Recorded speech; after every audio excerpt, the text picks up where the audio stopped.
mi siski dostajenki powiazusa I panienki powiatamy maleńkiego I Marię. It's not every day that you can wish a happy 100th birthday to a COVID-19 survivor, but we can.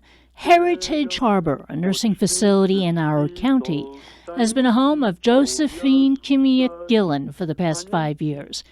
WNAV talked with her doting son, Tom. Once upon a time worked with our own Bob Duckman in radio. One of the things that my mother taught me when I was very, very young was a Polish Christmas song, and every time when I was young I would sing it, my mother would light up, and she still lights up to this day when I come to visit in person and I sing that song, and we just love her.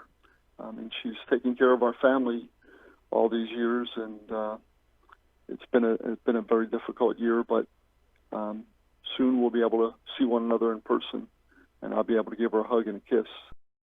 Mrs. Gillan is a first-generation American. I was born and raised in Philadelphia. My mom was also born and raised in a little area of Philadelphia called Maddyunk, and it's a little tiny town in Philadelphia. A lot of Polish people settled there. My mother's of Polish descent. Mm-hmm. Her mom and dad came from Poland, and they settled in that area, and my grandparents worked in the mills. The mills were all along the Schuylkill River there. Tom, who currently works in the law enforcement industry and lives with his wife in North Carolina, explains that his dad died about 16 years ago. My mom and dad were hit by a car in Philadelphia about a block from their house back in 2004 as they were walking through a parking lot coming from a little shopping center about a block away from their home. My father had stopped driving. Dad's injuries were worse than Mom's. He died a few weeks after the accident. It was in September of 2004. My father ended up passing in December of that year, December 15th to be exact, of 2004. And my mother's only injury was her ankle, thank God. They were holding hands. She was carrying the bread. He was carrying the milk. They'd been married for over 60 years at that point in their life. We felt it was a good idea for her to move to Maryland, which is where my sister, her daughter, lives. And they have a house in a place called Tracy's Landing, Maryland. And my mother lived with my sister and my brother-in-law for a few years until she had a fall. And she ended up in surgery at George Washington Hospital Center.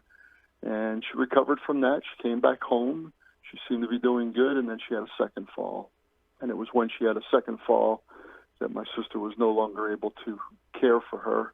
So she went to Heritage Harbor for rehab and ended up staying there. Tom was able to travel to Anne Arundel County last year, and he shared a special treat from their old neighborhood bakery. Not only did his mother have son, but so did her kids, and the youngest in his family, mother's great-grandchildren. There's a bakery in Philadelphia, and it's a bakery that's been around for over 100 years called Stock's, S-T-O-C-K, and they make the best pound cake in the world, and they put either vanilla or chocolate icing on top.